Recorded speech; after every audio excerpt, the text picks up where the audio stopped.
Tonight, we are also, of course, keeping a close eye on the race to find any survivors from that high-rise condo collapse in Surfside, Florida. Fire rescue and search crews have been working for nearly 48 hours now using both heavy equipment and their own hands to comb through the wreckage. The difference is this. Since we last spoke, the list of unaccounted for has ballooned from 99 people, which is where it stood at this time last night, to 159 people currently listed as unaccounted for. There have been 4 confirmed fatalities as of now. And indeed, we do want to begin with the very latest from there. Ali Velshi is reporting from Surfside, Florida this evening. Ali, 2 things. Number one, in all the disasters I can remember, this is the first instance where a list of those unaccounted for overnight got larger and not smaller. Usually they get smaller because people raise their hands and say, I was out of town, I was at my sister's house, whatever. And second, the sadness of the scene from there tonight, this slow-burning, smoldering fire underneath the wreckage, where, let's not forget, there's propane, there's gasoline from every one of the gas tanks in every one of the cars that were pancaked while parked down there. And they're using minimal amounts of water intentionally to not add to the weight of the wreckage as they're in search and rescue mode.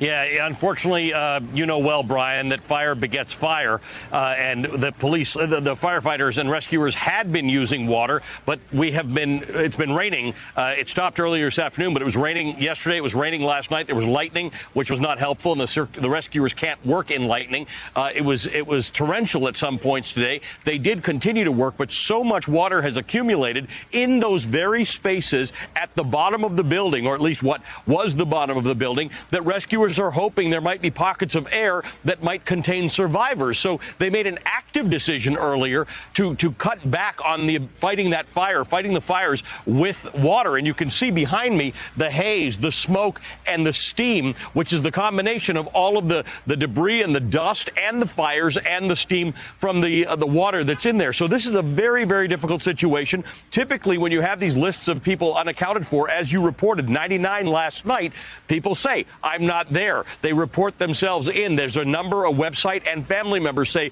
we've been able to reach them. They weren't there. That number has not budged since it jumped to 159 this morning. The same 4 people have been pronounced deceased. No rescues, no recoveries today. This is devastating for the families who are nearby, a few blocks away, in a center that has now been moved to a hotel so that they can be in greater comfort. Initially, it was a community center, but they're spending so much time there that there's now food and comfort for them, but there's no comfort in learning what's going on with their loved ones. In fact, authorities are now taking DNA swabs from them to help them identify remains, but we haven't even got reporting about that right now. So the bottom line is they are being informed every few hours. We're being informed every few hours. But as we end tonight, there is no reduction in the number of people unaccounted for and no new discoveries in the last 12 hours, Brian. All I know is Surfside, Florida certainly appears to be the saddest place on earth tonight. Ali, after your long day of reporting, Thank you for staying up to update our audience tonight. Ali Velshi from the scene there in Surfside.